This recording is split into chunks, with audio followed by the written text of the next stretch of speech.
أرسلناك إلا رحمة للعالمين.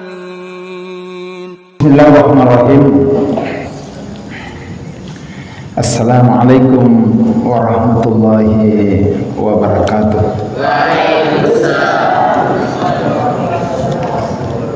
Innal hamdalillah nahmaduhu wa nasta'inuhu wa nastahdihi wa na'udzu billahi min shururi anfusina wa sayyiati a'malina. May yahdihillahu fala mudilla lahu wa may yudlil fala hadiya lahu.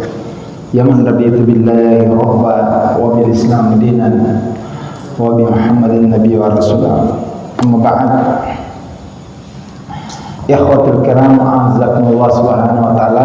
Alhamdulillah, pada hari ini, tepatnya Selasa pertama di bulan Januari, yang kedua saya mengambil bagian ceramah tentang thaqafatul Islamiyah. Dan alhamdulillah sudah beberapa bulan berlalu. Mudah-mudahan di tahun 2022 ini membawa angin segar bagi kita khususnya kepada dan seluruh kaum muslimin umumnya, insyaallah. Yang kedua, ikhwatul kiram, jazakumullah subhanahu wa ta'ala,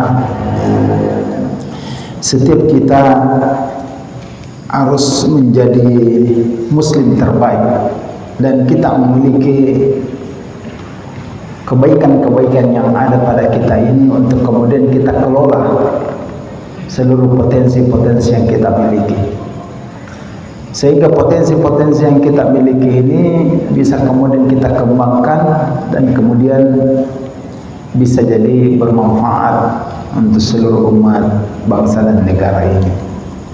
Hari ini, ikhwatul kiram, azakumullah subhanahu wa ta'ala, umat Islam begitu banyak dan besar.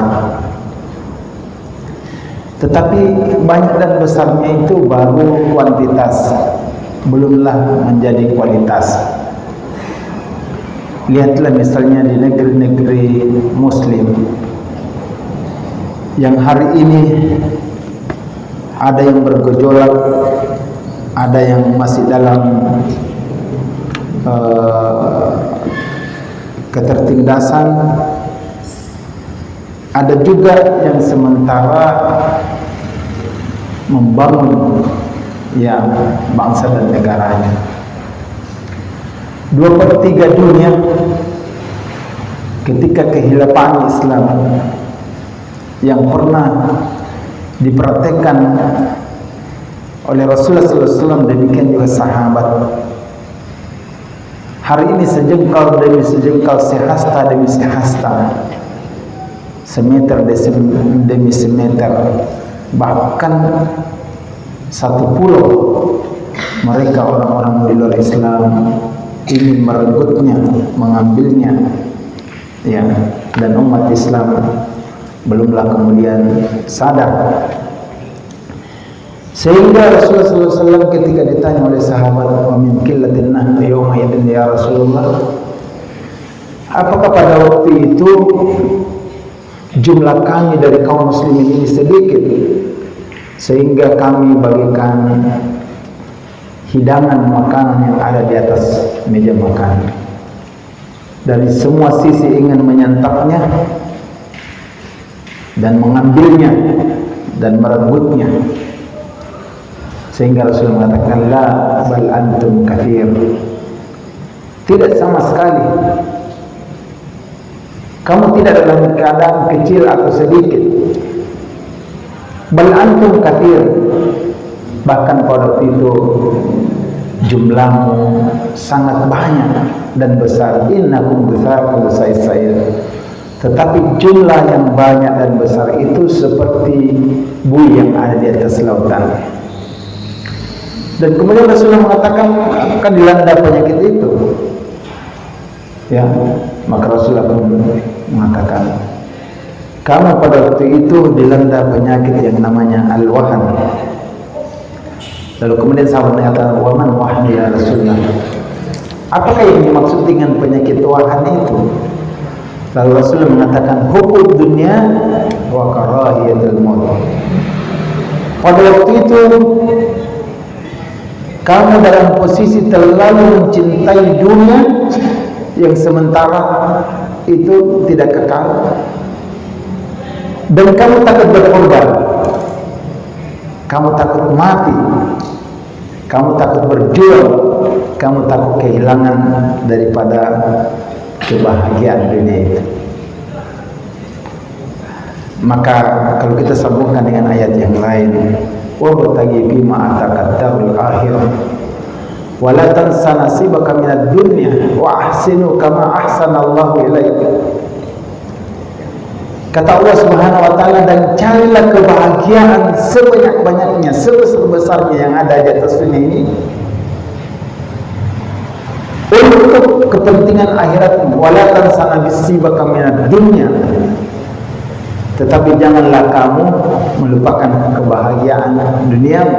Wa ahsinu, dan berbuat baiklah kepada orang lain, berbuat baiklah kepada orang lain, karena semuanya Allah Subhanahu wa taala telah berbuat baik kepadamu. Ikhwatul kiram azakumullah Subhanahu wa taala. Ayat ini kalau kita lihat asbabun nuzulnya, itu berkaitan dengan seorang orang yang soleh namanya Qarun. Jadi awalnya Qarun itu orang yang soleh, orang yang taat kepada Allah Subhanahu wa taala. Tetapi dia dalam keadaan miskin. Lalu kemudian dia minta doa kepada Musa agar Qarun tadi ini agar dikayakan. Lalu Allah pun mengabulkannya hari demi hari sampai seterusnya sehingga dia menjadi kaya. Dan menurut cerita, kunci-kunci hartanya saja itu 40 ekor unta yang membawanya, 40 ekor unta yang bawa kunci-kunci kekayaan Qarun tersebut. Kenapa? Lalu kemudian singkat cerita, Qarun itu ditimbun oleh tanah karena dia bermaksiat kepada Allah Subhanahu wa taala. Padahal mengatakan wa ahsinu, dan perbaikilah manusia, berbuat baiklah kepada manusia, ya, karena Allah telah berbuat baik kepada ahsanallahu lak. Allah telah berbuat baik kepadamu. Kemudian ikhwatul kiram azakumullah Subhanahu wa taala, Allah juga berfirman dalam ayat yang lain, Allah berfirman bahwa la yughayyiru ma biqaumin hatta yughayyiru ma bi anfusihim. Seseorang itu tidak akan berubah keadaannya, atau suatu kaum itu tidak berubah keadaannya sampai dia mengubah dirinya sendiri. Karena itu di tahun 2022 ini kita harus menjadi manusia-manusia yang terbaik. Kenapa? Karena Rasulullah SAW bersabda, khairun nas man tala umruhu wa hasuna amaluhu. Rasulullah SAW bersabda, sebaik-baik manusia siapa yang Allah panjangkan umurnya, lalu kemudian hasuna amaluhu, baik amalannya. Perhatikan sekalian. Jadi umur yang panjang ini, menurut keterangan hadis ini bahwa sebagai manusia itu ada dua keadaannya. Pertama, bagaimana dia menggunakan umurnya, kemudian bagaimana dia beramal secara sempurna. Ya. Maka di tahun 2020 ini kita harus memiliki tekad, kita harus memiliki target, ya. Kira-kira apa yang harus kita lakukan ketika di 2020 ini? Perhatikan baik-baik ya. semua kita siapa saja. Berapa kira-kira misalnya kalau seorang pelajar yang berada di pesantren ataupun di luar pesantren, kira-kira targetnya kalau dia belum bisa membaca Al-Quran dengan sempurna dengan baik, maka dia harus belajar tajwid sehingga tahun ini bacaan-bacaan mereka itu sudah baik ketika dia membaca Al-Quran. Bagaimana kalau dia di dalam pesantren? Dia juga harus punya target bahwa tahun ini minimal 10 juz dia harus hafal Quran, siang, malam, pagi, petang, bahkan di waktu-waktu kelelahannya pun dia harus menghafal. Itu targetnya. Kalau dia punya target, maka pekerjaan yang lainnya itu adalah pekerjaan tambahan. Perhatikan, pekerjaan yang lain itu hanya pekerjaan tambahan. Karena targetnya apa? Ingin menghafal 10 juz misalnya. Ya. Kemudian yang kedua, ya, dia harus mandiri. Dia harus punya loyalitas. Ya, keinginan-keinginan yang baik. Untuk mencapai target ini, dia tidak boleh penat. Tidak ada kata ya terlambat, tidak ada kata mundur. Tetapi dia harus menjadi orang yang maju. Harus disiapkan sarana-sarananya. Ya, apa saja pekerjaan harus ada sarana-sarananya. Sehingga apa yang terjadi 1 tahun ini, 1 tahun ketika dia betul-betul telah menyiapkan seluruh sarana prasarana dan sesuai dengan kemampuannya, maka dia akan menjadi orang yang berpengaruh ya selama 1 tahun ini. Pengaruhnya apa? Pengaruhnya terhadap amalnya itu sendiri, pengaruhnya terhadap dirinya, pengaruhnya terhadap orang lain, dan bahkan berpengaruh terhadap ya seluruh orang-orang yang bersamanya. Nah, itu seseorang tidak akan bisa berubah ya kecuali dengan ya dia sendiri akan merubah dirinya. Kenapa Rasulullah SAW mengatakan ya khairun nas man tala umruhu wa hasunat amalu? Pertama, karena umur itu adalah nikmat, dan kalau sudah berlalu sebagaimana yang dikatakan para ulama ya al-yaum apa al-yaum wal hayat, hari itu adalah kehidupan. Jika berlalu 1 hari, maka berlalu juga umur kita 1 hari, berkurang 1 hari. Maka hendaklah kita berhati-hati dengan hari yang akan berlalu itu, karena ya dia tidak menunggu kapan kita menggunakannya dengan baik atau kapan kita memanfaatkannya dengan baik. Karena itu semua kita harus betul ya menjaga waktu ini. Yang kedua, bahwa waktu itu seringkali melalaikan kita. 2 hal yang selalu dilalaikan oleh manusia ini, pertama adalah apa? Al-waktu wal faragh. Ada waktunya, kemudian ada kesempatannya, tetapi dia tidak gunakan dengan sebaik-baiknya. Karena itu, ikhwatul kiram, ya harus kita efektifkan. Betul itu teorinya, teori tentang wal asr ya. Pernah membaca bagaimana tafsirnya daripada wal asr, sebagaimana yang dikatakan oleh Imam Syafi'i, sekiranya tidak ada lagi ayat atau Quran yang turun sesudah turunnya surah Al-Kahfi, kafatahu, sudah cukup. Kenapa? Karena dia sudah memuat tentang bagaimana orang harus beriman dengan benar, bagaimana harus beramal, bagaimana harus saling wasiat, menasihatkan, berdakwah, wa tawassaw bil haqq wa tawassaw bis sabr. Bagaimana menjalani sisi-sisi kehidupan kita ini dengan benar, bagaimana juga kita harus berada di atas kebenaran. Kalau orang berjalan di atas kebenaran, di atas hak, lalu kemudian bersabar, ini salah satu di antara asbab min asbabun nasab. Salah satu sebab-sebab seseorang itu mendapatkan pertolongan dari Allah Subhanahu wa taala disebabkan karena dia alal haq, di atas kebenaran. Yang kedua, dia bersabar di atas kebenaran itu.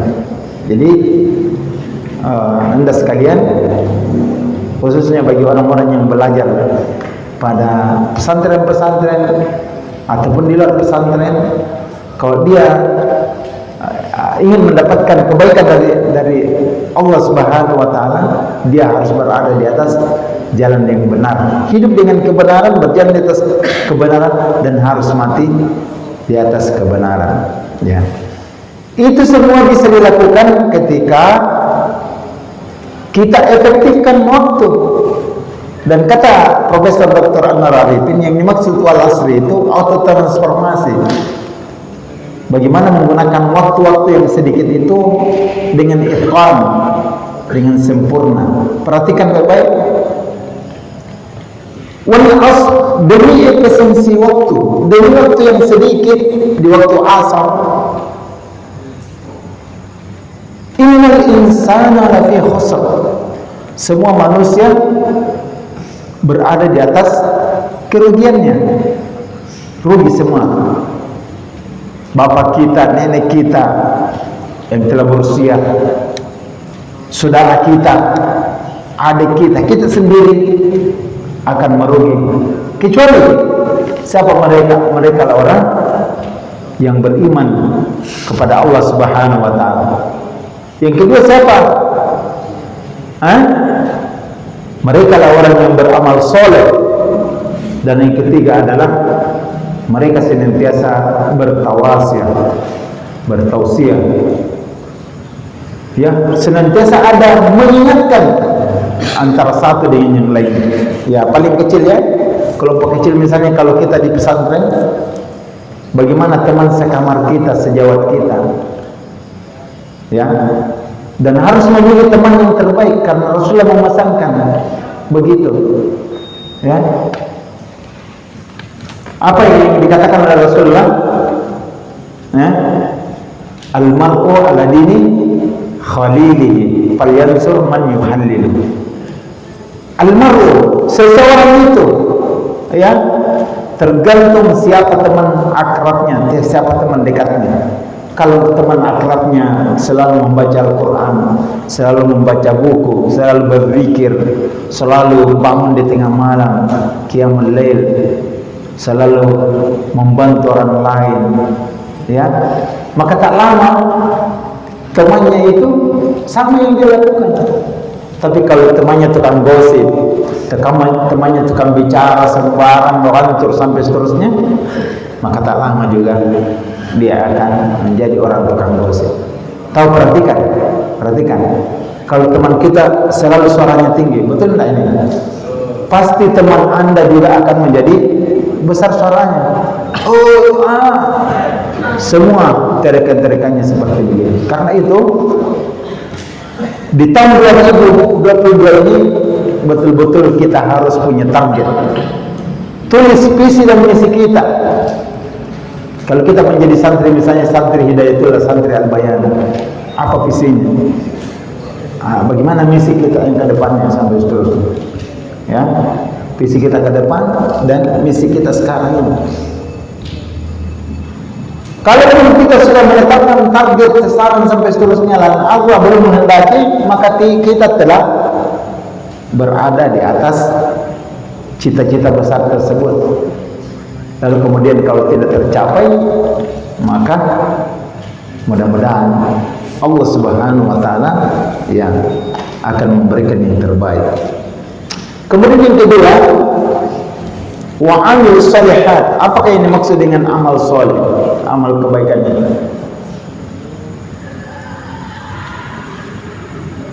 Yang pertama adalah Yang dimaksud dengan amal soleh, seluruh amalan-amalan kebaikan yang punya kualitas, berkualitas. Misalnya kalau kita sholat, perhatikan, kalau kita sholat, maka sholat kita berkualitas itu kalau kita tahu apa yang kita baca, kita tahu bagaimana tumaninanya, gerakan-gerakannya, kita tahu bagaimana kaifiat di waktu sholat. Mulai kita berwudu, apa yang dibaca sebelum berwudu, berdoa, minimal kita baca Bismillahirrahmanirrahim. Sesudah berwudu kita berdoa lagi, Allahumma ja'alni minat tawwabina wa ja'alni minal mutatahhirin. Ya. Dan dalam berwudu harus berhati-hati. Jangan sampai ada tempat-tempat wudu yang tidak basah dengan wudu kita. Makanya kenapa itu jari-jari di sela-sela. Demikian juga jari kaki kita yang harus dikasih begini. Jari kaki itu sampai semua di belakangnya. Kemudian tumit-tumit kita harus basah. Jangan hanya disiram dari depan, tetapi bagaimana caranya digosok dengan air sebaik-baiknya. Kemudian sampai di waktu menjelang sholat kita, kalau sudah belum masuk waktu, maka usahakan salat sunnah, qabliyah maupun ba'diyah, yang ada dalilnya. Seperti kalau salat asar tidak ada ba'diyah, sesudah orang salat asar tidak ada lagi salat sunnah. Demikian juga di waktu salat subuh, ya kecuali menanti salat Isra. Nah, itu ya sekalian. Nah, ini yang pertama. Allah Subhanahu wa taala ya memberikan penguatan kepada kita bahwa semua ibadah-ibadah yang kita lakukan harus berkualitas. Demikian juga di waktu kita belajar. Saya ulang lagi. Di waktu kita belajar harus bersungguh-sungguh. Seorang anak punya kewajiban untuk bagaimana ketika dia bersekolah di pesantren atau di tempat lain, dia harus sungguh-sungguh belajar. Teori klasik manjada. Siapa yang bersungguh-sungguh pasti dia akan mendapatkan kesungguhannya. Tapi kalau dia belajar asal-asalan, dia tidak mengkalkulasi waktunya, maka begitu mungkin saja lebih banyak tidurnya dibanding dengan belajarnya. Jadi termasuk ini untuk santri, untuk kita harus lebih berkualitas dibanding dengan sekolah-sekolah yang lain. Paham bagaimana teorinya? Teorinya jadwal seluruh rangkaian kehidupan kita selama 24 jam. Perhatikan. Lalu kemudian kita bagi 4. Waktu ibadah, waktu belajar, waktu bermain, waktu hobi, melakukan hobi. Ya, kalau yang berapa? Itu namanya hobi. Ya, bela diri, itu hobi. Ya, jadi bagian 4 ini. Perhatikan, waktu ibadah, waktu apa lagi? Waktu belajar, kemudian waktu istirahat dan hobi. Nah, kalau ini semua kita lakukan, insya Allah kita akan bisa menjalani. Makanya kita keluar dari pesantren ini, sekolah ini menjadi orang yang berkualitas. Tapi kalau kita tidak bisa atur waktu kita 24 jam, misalnya mulai bangun tidur sampai tidur kembali, maka yakin kita tidak bisa. Bagaimana targetnya tadi itu? Bisa kita menghafal betul 10 juz. Sekarang ada orang yang menghafal Al-Quran hanya 40 hari. 40 hari dia hafal Al-Quran. Kalau kamu tidak usah 40 hari, 4 tahun saja. Jadi kelas 1 SMA sudah hafal Al-Quran. Bisa. Setiap hari 1 halaman atau setengah halaman. Itu Al-Quran berapa halaman seluruhnya? Berapa halaman? 1 Satu juz itu 10 lembar. 10 lembar. 10 lembar kan? Kemudian 30 juz 300 lembar. Kalau setiap hari setengah halaman, berarti berapa bulan saja sudah bisa menghafal Al-Quran. Caranya mudah. Menghafal Quran itu termasuk orang tua bisa menghafal. Saya sendiri baru mulai menghafal. Karena anak-anak saya harus semua menghafiz Quran. Maka tidak ada waktu, harus dibagi. Khusus untuk santri, jangan tinggalkan tempatnya kecuali menghafal satu ayat saja, satu ayat 5 waktu. Kalau pasparnya di salat 5 waktu, maka itu 5 ayat satu hari. Bayangkan 5 ayat satu hari. Berapa ayat seluruhnya Al-Quran? Berapa? Ada yang tahu? Apa? 6.000 apa? 6.000? Berapa? 6.666. 6.666.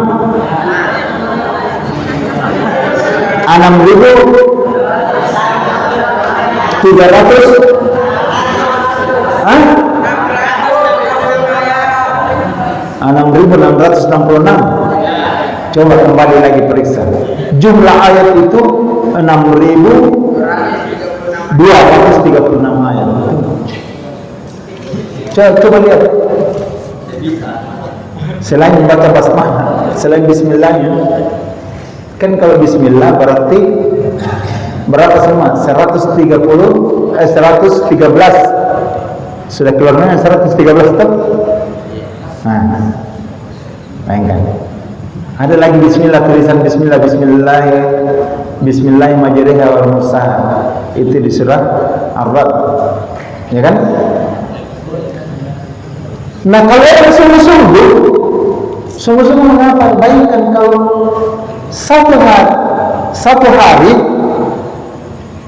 5 ayat kali 30, 5 kali 3 berapa? 5 kali 30. 5 kali 30 masa 15? 150. Ya kan? 150 ayat satu bulan. 150 ayat kali berapa tahun kau di sini? 7 tahun. Masa mau tidak menghafal? Ya kan? Nah, ini sekalian. Maka di 2000. Kemudian jumlah huruf. Berapa jumlah huruf Al-Quran? Seluruhnya Quran 1.027.000. 1.027.000. Ini yang sekalian. Jadi kalau setiap hari kita membaca Al-Quran, maka insya Allah kita akan menghafal. Dan usahakan menghafal Al-Quran di waktu-waktu menyenangkan. Ya, coba tanya Ustaz Qahar, ataukah siapa tadi imam? Ustaz? Ustaz Khairullah. Coba tanya beliau bagaimana caranya menghafal. Mulai saat ini, nanda sekalian, itu yang pertama, pekerjaan pertama kita bagaimana menghafal Al-Quran. Yang lainnya itu tambahan saja.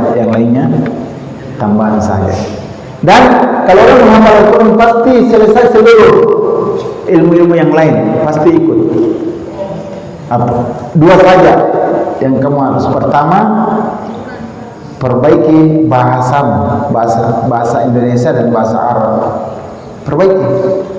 Karena banyak orang tidak bisa berbahasa Indonesia. Kenapa tidak bisa berbahasa Indonesia yang baik? Kenapa? Karena masih belajar bahasa Indonesia. Ada tuh masih belajar bahasa Indonesia enggak? Belajar enggak? Nah, belajar. Berarti belum belajar bahasa Indonesia. Sama juga belajar bahasa Arab. Dan ini fardu, kewajiban bagi kita untuk bagaimana belajar bahasa Arab. Nah, ini Allah Subhanahu wa taala berfirman 2022 ini, pertama apa yang harus kita lakukan? Ya, apa yang harus kita lakukan? Pertama adalah bagaimana kita harus menyayangi tubuh-tubuh kita.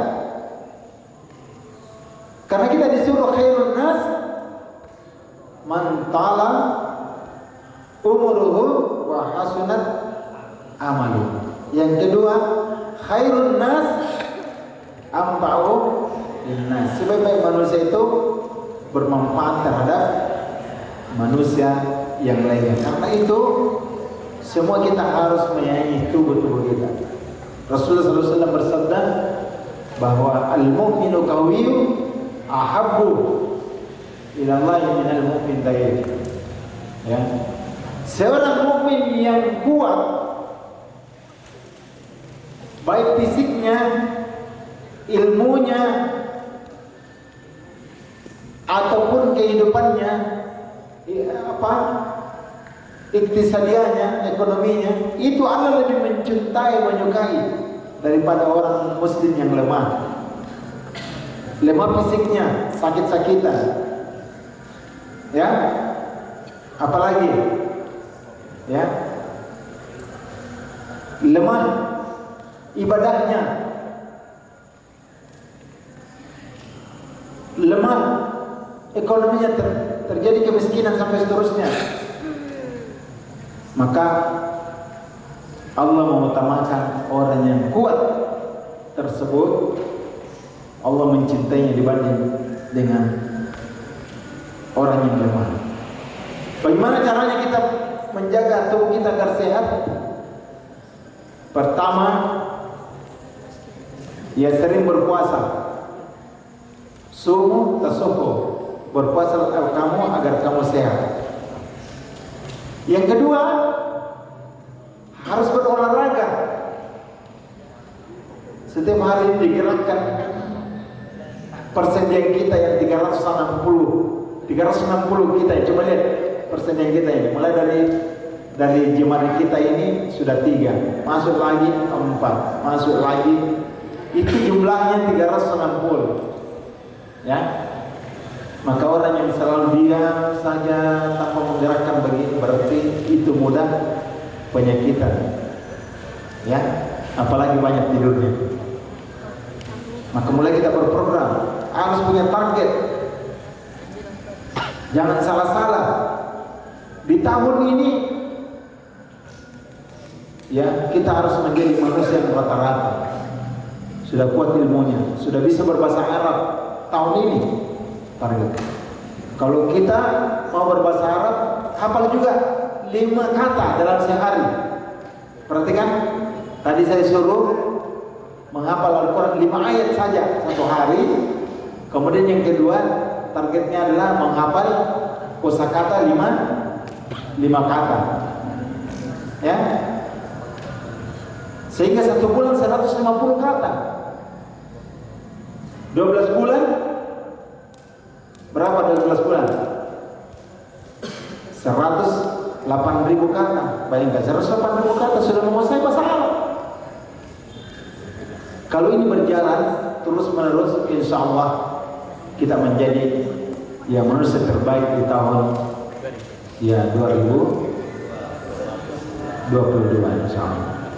Kemudian yang terakhir, ihwatul kiram, itu yang saya katakan, sayangi tubuh kita, kemudian buat target, kemudian terus belajar tanpa akhir. Ini ya, perhatikan, tidak ada kata ya selesai, tidak ada kata titik, ya tidak ada kata titik. Tadi Koran Makassar itu saya situ sempat memberi tausiah. Ya, Koran Makassar itu simbolnya adalah ya masih koma, belum titik. Ya. Tapi bagi kita ini, bagaimana caranya? Ya, bagaimana caranya untuk meraih kesuksesan? Maka setiap hari kita jadwalkan setengah buku kita baca. Kata Profesor Dr. Anwar Arifin, seorang pelajar ataupun mahasiswa belum dikatakan dia pelajar mahasiswa sebelum dia mampu membaca 200 halaman per hari. 200 halaman itu 4 jam. Kalau orang Jepang belum dikatakan dia pelajar sebelum membaca setinggi buku itu setinggi buku dan seluas begini, satu panjang pepahnya. Jadi dia sudah baca dan bisa praktekannya. Makanya orang-orang Jepang dia maju dalam satu sisi, sementara kita mundur dalam sisi yang lain. Apa yang dikatakan Muhammad Abduh, al-Islam mahjubun lil Islam, bahwa Islam itu mundur karena umat Islam itu sendiri menjadi kaum mundur. Yang terakhir adalah bagaimana kita iltisam lil Islam. Semua kita harus punya komitmen dengan ajaran Islam ini, sehingga tidak ada kesempatan kecuali kita beramal soleh, kecuali kita harus berjuang menegakkan kebenaran, kecuali kita harus beramar ma'ruf dan bernahi mungkar, dan terus menerus belajar sampai datangnya nasrul minallah, pertolongan dari Allah Subhanahu wa taala. Semoga tausiah ataupun kajian kita tentang bagian-bagian dari Saqafatul Islamiyah yang bermanfaat bagi saya dan kepada kita sekalian. Wabillahi taufiq wal hidayah. Assalamualaikum warahmatullahi wabarakatuh.